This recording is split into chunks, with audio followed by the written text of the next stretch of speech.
Welcome back to my channel SG family. জয় Shrikrishna, Radhe Radhe. SG ফ্যামিলির পক্ষ থেকে সবাইকে স্বাগতম। সবাইকে জানাই গুড মর্নিং, শুভ সকাল। তার সাথে সবাইকে জানাই অনেক অনেক শুভেচ্ছা, অনেক অনেক অভিনন্দন। আমি চলে এলাম আবারও একটি গল্প নিয়ে। বেশি কথা বাড়াবো না, গল্পটা শুনে দেখো, ভালো লাগবে। আবার আশীর্বাদ। লোকাল ট্রেনেই সেদিন ফিরছিল আর্য। এমনিতেই লোকাল ট্রেনে খুব একটা ওঠা হয় না। সরকারি দপ্তরের বড় একটা পদ থাকে, সামলাতে হয়।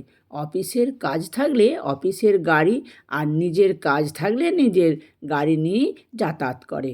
নিজেরাই একটা দরকারে বারুইপুর যেতে হয়েছিল সেদিন। বারুইপুর থেকে ট্রেনে উঠছে আর্য। দুপুরের দিকে ট্রেনে তখন খুব একটা ভিড় নেই। হঠাৎ একটি ছেলে, বয়স আর কত হবে, 30 বা 32, ধূপ বিক্রি করার জন্যই ট্রেনে উঠছে। ধূপের দু একটা প্যাকেট হাতে নিয়ে যাত্রীদের দেখাচ্ছে আর বলছে, ভালো ধূপ আছে, দারুণ গন্ধ, একবার নিয়ে দেখতে পারেন, 10 টাকা প্যাকেট, পুরো 50 কাঠি আছে। আর্য ধূপের প্যাকেটের দিকে তাকাতেই একটু হকচকিয়ে যায়। আর্য দেখছে ধূপের প্যাকেটের ওপর রয়েছে তার বাবার ছবি। নিচে লেখা আছে বাবার আশীর্বাদ।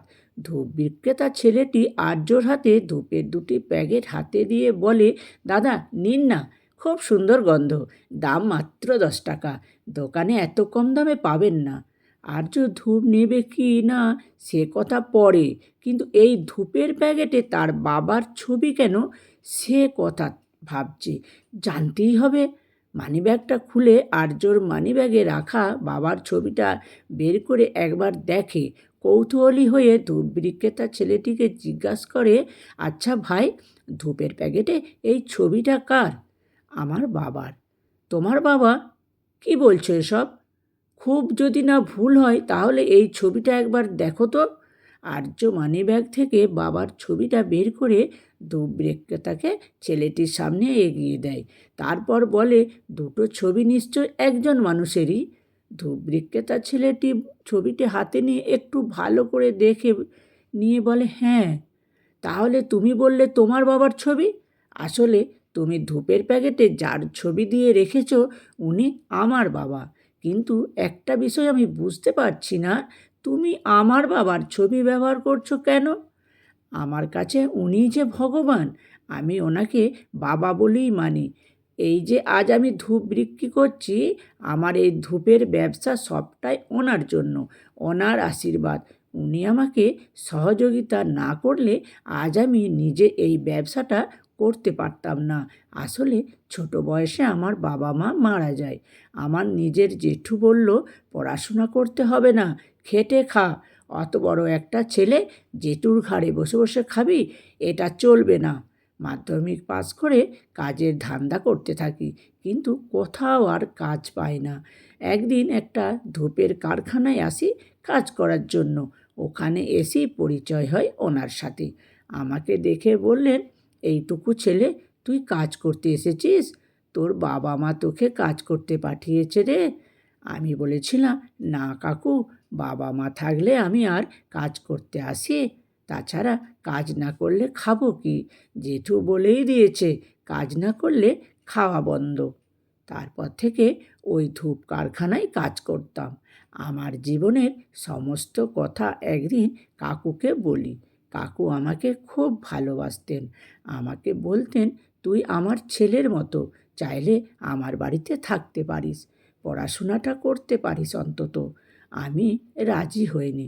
বাড়ি ছেড়ে চলে আসলে আমার নিজের বাড়িটাও হাতছাড়া হয়ে যেত। সত্যি কথা বলতে সেই সময়টায় আমাকে নিজের ছেলের মতোই আগলে রেখেছিলেন কাকু। বাড়ি থেকে রান্না করে নিয়ে এসে আমাকে খাওয়াতো। আমি বলতাম, তুমি আমার জন্য এত কষ্ট কেন করছো? তুমিও তো একা মানুষ। আমাকে বলতেন, তোর মতো আমারও একটা ছেলে আছে। আমি জানি মা বাবা না থাকলে ছেলেদের কী দুরবস্থা হয়, তবুও তো আমার ছেলের কাছে তার বাবা আছে। তোর যে বাবা মা কেউ নেই। এই পৃথিবীতে যার বাবা মা নেই তার তো কিছুই নেই। কেন জানি না ওই কাকুর মধ্যে তখন আমি আমার বাবাকে খুঁজে পেতাম। আমাকে আমাকে বড় হওয়ার স্বপ্ন দেখাতে শুরু করলেন। নিজে প্রতিষ্ঠিত হতে না পারলে এই সমাজে কোনো দাম নেই, সে কথা আমাকে বোঝাতেন। শুধু আমাকে নয়, আরও কত ছেলেকে হেল্প করতেন। নিজের সামান্য আয় থেকে অন্যকে সাহায্য করতেও দেখেছি। জানো, আমাকে কতবার তোমাদের বাড়ি নিয়ে যেতে চেয়েছে। বলতেন, চল তোকে আমার সাথে আমার ছেলে পরিচয় করিয়ে দিব। আমি যাইনি। শুনছিলাম তুমি তখন কলেজে পড়ো। আমার মতো পড়াশোনা না করা ছেলে তোমার সাথে কী বা কথা বলবে, লজ্জায় যায়নি। তারপর তো হঠাৎ করে একদিন কাকু মারা গেলেন। ধূপ বিক্রেতার ছেলেটির মুখ থেকে কথাগুলো শুনতে শুনতে ছোটবেলার সব কথা মনে পড়ে যায় আর্যর। ছোট থেকেই মায়ের মমতা সেভাবে পায়নি আর্য। তাতে কি, বাবাই ছিল সর্বসর্বা। আর্যকে দেখাশোনা করা, সেই সঙ্গে বাড়ির কাজকর্ম করা, সব কিছু সামলানো। তখন অনেকেই আর্যর বাবাকে বলেছিল আবার বিয়ে করতে। আর্যর বাবা রাজি হয়নি। সকলে তখন একটাই কথা বলতেন, কেন পারবো না, আমি যে বাবা, তাই পারতেই হবে। আর্য ছোট থেকে দেখেছে বাবা কোনো ত্রুটি রাখেনি তাকে মানুষ করার জন্য। মায়ের অভাবটা কখনো বুঝতে দেয়নি। আর্য বন্ধুদের দেখতো, অনেকের মা সঙ্গে করে স্কুলে নিয়ে আসতো। হয়তো একটু খারাপ লাগতো, কিন্তু মনে মনে আর্য ভাবতো, বাবা নাই বা এলো, বাবা তো আসেই। আর্যর বয়স তখন 5 বছর। মাকে হারিয়েছিল আর্য। বাবার কাছে শুনেছিল মায়ের নাকি একটা কঠিন অসুখ ছিল। টাকার অভাবে মাকে বাঁচাতে পারিনি। বাবা বলতেন, আর্য তোকে অনেক বড় হতে হবে, ভালো চাকরি করতে হবে। আর্যর মনে আছে কি একটা দরকারে সরকারি অফিসে যেতে চেয়েছিল। আর্যকে জিজ্ঞেস করেছিলেন, কত দূর পড়াশোনা করলে ওই রকম অফিসার হওয়া যায় রে? কলেজ পাস করতে হবে বাবা। ও তাহলে তো 2 বছর পর তোর কলেজ পাস হয়ে যাবে, তারপর তো তুইও অফিসার হতে পারবি। সেদিন আর্য মনে মনে বলেছিল, তুমি আশীর্বাদ করো বাবা, আমি যেন অফিসার হতে পারি, তোমার স্বপ্ন সার্থক করতে পারি।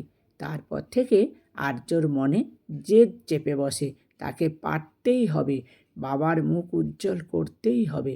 ছোটবেলায় আর্য দেখত স্কুলে পৌঁছে দিয়ে বাবা কাজে যেত, কিন্তু কী কাজ করত সেটা কখনো বলতো না।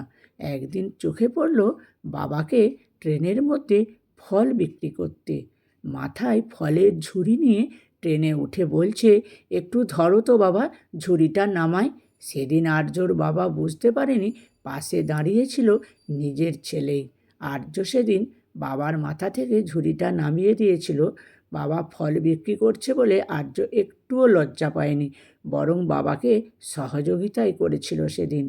একজন মানুষ তার ছেলেকে মানুষ করার জন্য কতটা স্বার্থত্যাগ করেছিল সেটা আর্যর বাবাকে না দেখলে বিশ্বাস করা যায় না। বাবারাও যে মমতাময় হতে পারে। আজ 7 বছর হয়ে গেছে বাবা মারা গেছেন, তবে বাবার স্বপ্নকে সার্থক করতে পেরেছে আর্য। হয়তো আজ বাবা থাকলে খুব ভালো হতো। আর্যর পোস্টিং এখন ডায়মন্ড হারবার, কর্মসূত্রে ওখানেই থাকে। যাই হোক, এদিকে ধূপ বিক্রেতা ছেলেটির মুখ থেকে এমন কথা শোনার পর বাবার মুখটা বারবার চোখের সামনে ভেসে উঠেছিল আর্যর। শুধু নিজের ছেলের জন্যই যে এত পরিশ্রম করেছেন তা নয়, আরও অনেকের কাজে দায়িত্বশীল বাবা হয়ে উঠতে পেরেছিল, সেটা জানতে পেরে মনটা আনন্দে ভরে উঠেছিল। সত্যিই তো, কিছু মানুষ আছে যারা নীরবেই কাজ করে যায়, কোনো প্রতিদান ছাড়াই। কথাগুলো আর্য ভাবছিল তখন। তারপর ধূপ বিক্রেতার ছেলেটিকে জিজ্ঞেস করে, তোমার বাড়ি? ও তো তাহলে রানাঘাটের দিকে। হ্যাঁ, রানাঘাট থেকে 5 কিলোমিটার ভেতরে।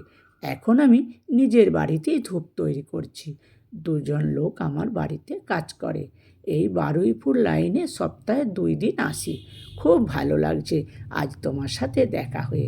ভাবিনি তোমার সাথে দেখা হবে। তুমিও তো আমার ভাইয়ের মতোই।